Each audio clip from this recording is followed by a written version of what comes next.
तस्वीरें तो आप लोगों ने अक्सर देखा है, फिर भी एक बार गंडक बूढ़ी गंडक का पानी छपरा के मढ़ौरा विधानसभा क्षेत्र में प्रवेश कर चुका है। और आज हमारे साथ बाढ़ पर बात करने के लिए नगेंद्र राय हैं, जो भाजपा के वरिष्ठ नेता भी हैं। सर, जिस तरह से लगातार पानी बढ़ रहा है, मुसीबतों का सामना करना पड़ रहा है ग्रामीणों पर, आपके पार्टी के द्वारा क्या क्या व्यवस्था की गई है? सर देखिए, पार्टी की तरफ से तो हम सभी कार्यकर्ता हैं, मैं हूं, हमारे साथ अरुण सिंह जी हैं, सतीश जी हैं और बहुत से इस गांव के भी मनोज जी हैं और बहुत से भाजपा भारतीय जनता पार्टी का ये गांव है। लेकिन बाढ़ कोई किसी गांव को सोच समझ के नहीं आता है कि भारतीय जनता पार्टी का है। भारतीय जनता पार्टी की सरकार है और जिस प्रकार से सरकार ने बाढ़ के बारे में जो कार्य, इसके बारे में राहत कार्य चलाया है, उससे हम लोग संतुष्ट हैं। आज जहां तक मुझे जानकारी मिली है कि अभी तक 9 नाव की व्यवस्था हुई थी और 11 यहाँ पर राहत केंद्र, जहाँ पर कम्युनिटी किचन, सामुदायिक किचन चल रहा है, उसकी व्यवस्था की गई है। हम लोगों ने जाके वहाँ पर देखा है, खाने की क्वालिटी बहुत अच्छा है, लोग संतुष्ट हैं। किंतु पानी बहुत भयंकर बाढ़ का प्रकोप आया है, इससे परेशानी स्वाभाविक है, लेकिन उस दुख को कम करने का हम लोग लगातार प्रयास कर रहे हैं। भारतीय जनता पार्टी के एक एक कार्यकर्ता लोगों के दुख को कम करने के लिए अपने स्तर से लगे हुए हैं। और मैं जहां तक अपने स्तर की बात करूं तो मैंने भी यहां पर जो चूड़ा मीठा जो पैकेट हम लोगों ने बना के वितरण करने का काम किया है। और कल भी हम लोग लगभग 7 जगह का हमने चिन्हित किया है, जहां पर आकर वहां के लोगों को हम लोग वितरित करेंगे। इसके साथ ही जिनको तिरपाल की ज़रूरत होगी वो अपने स्तर से भी कर रहे हैं। ये तो राहत शिविर है। सर, मैं एक लास्ट क्वेश्चन पूछता हूँ, सर कब तक डूबता रहेगा छपरा और बिहार? आखिर किसकी गलती है? कौन से राजनेता है? लोग कहते हैं कि 15 साल वर्सेस 15 साल, तो आखिर ये 15 साल में हुआ ऐसा क्या कि हर साल 15 साल में एक भी ऐसा साल नहीं होगा कि बिहार ना डूबा हो? इस पर क्या कहेंगे सर? नहीं, देखिए, आपका सवाल थोड़ा सा मैं इसको सुधार दूं। 15 साल में ये बाढ़ नहीं आया है, ये आज़ादी के बाद से बाढ़ आ रहा है।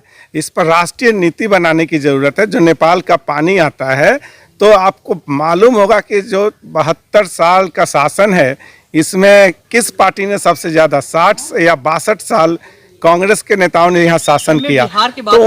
मैं बिहार पे ही बात कर रहा हूँ कि बिहार में अगर शासन रहा है तो काफ़ी वक्त तक कांग्रेस का रहा, उसके बाद 15 साल लालू जी का रहा।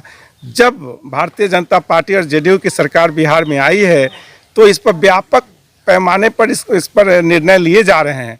और जिसमें मैंने अभी यही निर्णय का खमियाजा भुगत रहे हैं। मतलब छपरा निवासी लगातार 170 घाट भी पुल टूटा था सर, आप ही के मुख्यमंत्री ने उद्घाटन भी किया था, उसका अप्रोच रोड टूट गया था, उस पर भी बहुत सारा मतलब। मैं आपको सुधार दूं, फिर आपने पुल टूटने का कहा, थोड़ा आप लोगों से भी पुल टूटने की बात कही है। पुल टूटा नहीं था, उसका अप्रोच रोड बहा था। हस्तक्षेप करूं और जो पहले से जो बिगड़ी हुई व्यवस्था होती है और उसमें जो बिगड़े हुए लोग होते हैं, सुधरते हैं। पार्टी ने 60 महीने नहीं, एक सेकंड, 15 साल पहले जवाब सुन लीजिए।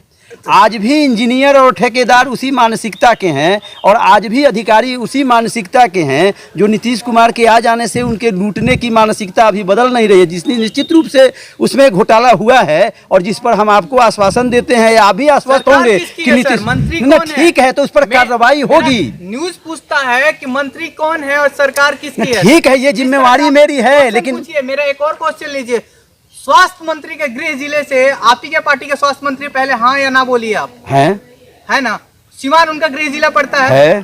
तो फिर वहाँ की हालात स्वास्थ्य व्यवस्थाओं की कैसी है, आप बता दीजिए। अभी उस मैटर, हम तो अभी यहाँ मढ़ौरा विधानसभा की बात कर रहे हैं और आप अभी आपने बिहार लेवल की बात की, हम अपने विधानसभा की बात कर रहे हैं। यहाँ के स्थानीय नेताओं के बारे में आप बात कीजिए, उसके बारे में जवाब देंगे। ठीक है, वो थोड़ा बड़ा लेवल का है, बड़े नेता उस पर देंगे। हम लोग यहाँ मढ़ौरा विधानसभा में यहाँ जो ज्वलंत विषय है कि बहुत दिन के बाद यहाँ बाढ़ जो आई है, इसका प्रकोप बहुत ज़्यादा है और यहाँ लोग त्रस्त हैं, उस पर हम आना चाहते हैं। कौन से पंचायत में आपका बाढ़ का पानी? हमारे मढ़ौरा विधानसभा के अभी 2 पंचायत हैं, जिसमें ये जहाँ हम हैं, ये भावलपुर पंचायत है। भावलपुर पंचायत का भावलपुर गांव है, जहां पर विगत 20 वर्षों के बाद, ये 2001 के बाद यहां पानी आया है। तो इस बाढ़ के पानी से काफ़ी लोग व्यथित हैं और परेशान है उसको हम लोग कम करने का, उस दुख को कम करने का प्रयास कर रहे हैं। इसमें सरकारी स्तर से भी बहुत व्यवस्था की गई है और लगातार हम लोग भी और हमारे माननीय सांसद श्री राजीव प्रताप रूडी जी भी मॉनिटरिंग कर रहे हैं और उनके प्रतिनिधि के रूप में यहाँ जो भी हैं मॉनिटरिंग कर रहे हैं और हम लोग लगातार इस व्यवस्था को अच्छा से अच्छा करने का प्रयास कर रहे हैं, लोगों के दुखों को कम से कम करने का प्रयास कर रहे हैं। धन्यवाद सर आपका। जी धन्यवाद।